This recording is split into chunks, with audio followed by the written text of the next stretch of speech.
বিসমিল্লাহির রহমানির রহিম। আসসালামু আলাইকুম। কী অবস্থা সবার, কেমন আছেন আপনারা? আমরা আল্লাহর রহমতে ভালো আছি।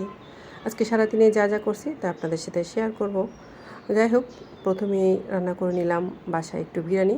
আমার হাজব্যান্ডে নাকি বিরিয়ানি খেতে ইচ্ছা করতেছিল, তাই বাসায় যা ছিল মশলা দিয়ে আমি বিরিয়ানি রান্না করে নিলাম। এর মধ্যে আবার এসে বলে বড় বড় করে কিছু আলু দিতে। তারপর 6-7টা আলু দিয়ে দিলাম সাথে। আলুগুলো একটু আমি ফুড কালার দিয়ে তেলে ভেজে নিছি।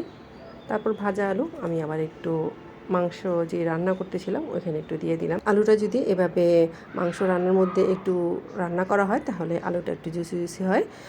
না হয় আলুটা যদি ভেজে দেওয়া হয় তাহলে আলুটা শুকনো শুকনো লাগে, আমার কাছে ভালো লাগে না, তাই আমি আমার মতো করে দিই। আসলে এক একজনের রান্নার ধরন এক এক রকম। যাই হোক, এদিকে আমার রান্না শেষ।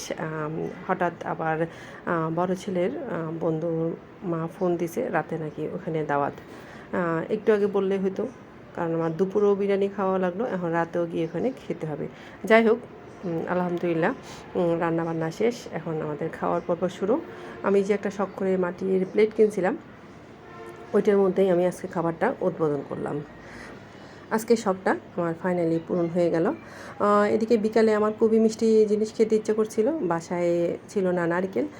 একটু সেমাই রান্না করব, আমি ঘি বেশি দিয়ে গাজর দিয়ে আমি সেমাইটা রান্না করে নিলাম। মাশাল্লাহ, সেমাইটা অনেক মজার ছিল। নারকেল নাই, এতে কী হয়েছে, আমি গাজর দিয়ে কিন্তু সেমাইটা রান্না করছি। চলে আসলাম আমরা রাতে দাওয়াতে। মাশাল্লাহ, প্রত্যেকটা খাবার যে এত মজার ছিল, আসলে অনেক অনেক মজার ছিল। এটা ছিল আমার ছেলের বন্ধুর আক্তের মধ্যে বাসায় তারা আয়োজন করছে। রান্নাটা কিন্তু অনেক মজার ছিল, বিশেষ করে কালো ভুনা। তারপর তো চিটাগাংয়ের ঐতিহ্যবাহী খাবার হচ্ছে কালো ভুনা, তারপর মেহমানদারি হচ্ছে আস্তা মুরগি, এগুলো তো আছে। এর সাথে কাচ্চি বিরিয়ানিটাও কিন্তু সেই ছিল। এই যে শেষে আমরা কালো ভুনা দিয়ে একটু আচার খেয়ে নিলাম। আমের একটা যে আচার করছে, আচারটা মাশাল্লাহ অনেক অনেক মজার ছিল। আজকে এই পর্যন্ত, সবাই ভালো থাকবেন। আসসালামু